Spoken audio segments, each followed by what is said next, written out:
Has anyone ever been in a situation like this before? So anyway, it all started last week. I live with 4 roommates. Jess, Lily, Dane, and Miguel. Lily's the one who I'm pretty sure is dead, even though my housemates all say she's pretending. And at first, I did think she was pretending. It's an old trick of hers. She's super introverted, and sometimes, if she's overwhelmed or just doesn't want to talk, she'll pretend to be asleep.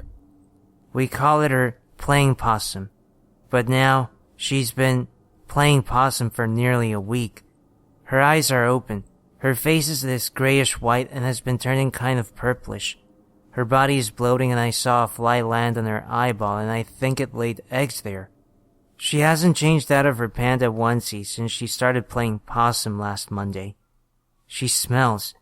She smells like a corpse smells, like rotting meat. And that panda onesie, that panda suit is so gross. I'm pretty sure she died in it last Monday and everyone is just in some kind of denial.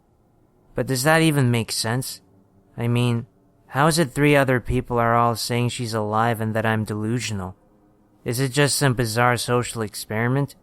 I keep waiting for some reality TV host to pop out from behind the potted plant and a hidden audience to start laughing or clapping. I feel like I'm coming unglued from reality. I'm sitting on the sofa as I write this, by the way.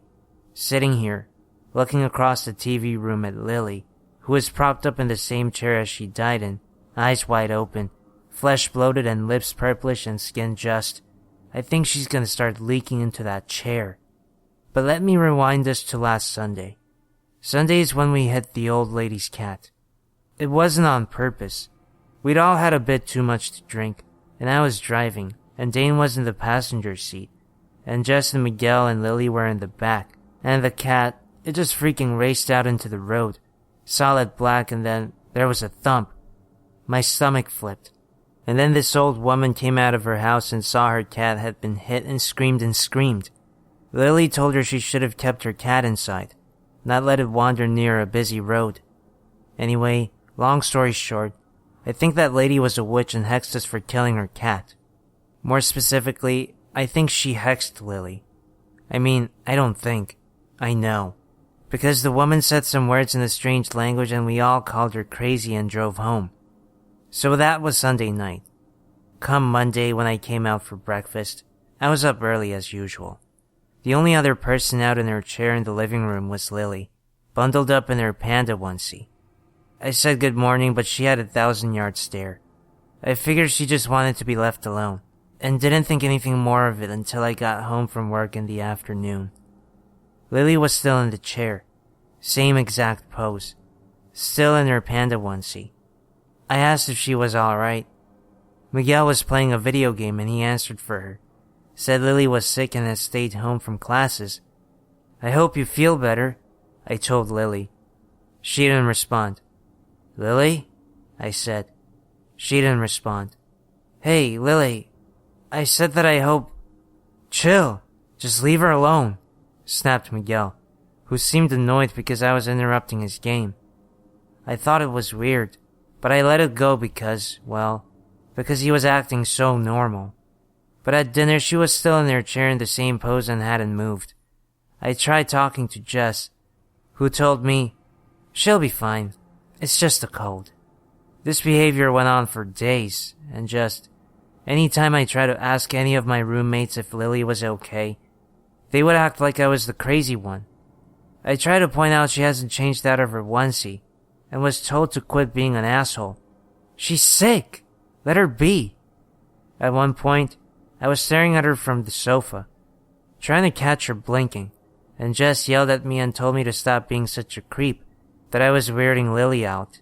They even put up a big cushion in front of her to block her from having to see me, which she clearly couldn't because she was by this point 3 days dead. I assumed once the rotting set in that they would notice, but they just pretended all the harder. And in fact, they even started staging her body? Like, I know it sounds really weird. I don't know why they did it, or if it's some sick social experiment or what, but they moved her. I found her at the table one morning. She was slumped backwards over her chair, sightless eyes staring up at the ceiling. Everyone talked to her like she was alive. By this point, she was also stank. I mean, to the point I even noticed Miguel and Dane kind of surreptitiously keeping their distance and breathing through their mouths, not their noses, around her. I tried to talk about this to them later, but Miguel just wrinkled his nose at me and said, "Yeah, I know, it's gross, but she's super depressed. Jess says she's never seen Lily this bad before. She's mad upset about that cat. Just let her be. We gotta let her work through this. She'll come out of it. Until then, things like showering and getting out of bed are really hard for her." I almost told him, yes, those things would be hard for a dead person to do. But I didn't. Honestly, I didn't know how to respond. I finally managed to say, "Dude, I think she's rotting in that panda suit." He chuckled and shook his head and said, "Come on, don't be an asshole." I finally did what I should have done from the beginning and called the police. I said I wanted a wellness check on Lily. My roommates tried to send them away, but I came downstairs and insisted and pointed to the corpse in the panda costume in the chair by the television.